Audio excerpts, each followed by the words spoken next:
জুলাই সনদ নামে আলোচিত রাজনৈতিক সংস্কার প্রস্তাবের খসড়ায় আপত্তি জানিয়েছে এনসিপি ও জামাত ইসলামী। জাতীয় ঐক্যমত্য কমিশনের আলোচনায় গঠিত এই খসড়া এখন দলগুলোর বিবেচনায়।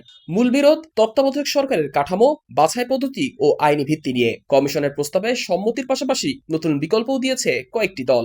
২৯ জুলাই ঢাকার চলমান সংলাপে কমিশনের খসড়া সনদের ভূমিকা ও উপসংহার হাতে পায় রাজনৈতিক দলগুলো। এনসিপি বলছে আইনগত ভিত্তি ছাড়া নির্বাচন নয়, এই দাবিতে লিখিত মত দেবে তারা। আর জামায়াত বলছে খসড়া অসম্পূর্ণ ও কিছু অংশ বিপজ্জনক। তত্ত্বাবধায়ক সরকারের প্রধান বাছাইয়ে র্যাঙ্ক চয়েস ভোটিং পদ্ধতিতে বিচারপতিদের যুক্ত করার প্রস্তাবে প্রায় সবাই একমত হলেও বিএনপি চায় বিষয়টি সংসদে পাঠানো হোক। কমিশনের প্রস্তাব, প্রধানমন্ত্রীর নেতৃত্বে ৫ সদস্যের কমিটি গঠন, যেখান থেকে ১২ জন প্রার্থীকে নির্বাচন, একমত না হলে ৭ সদস্যের ভোটে সিদ্ধান্ত। তবে এনসিপি ও জামাত চাইছে আইনি বৈধতার জন্য অধ্যাদেশ বা গণভোট।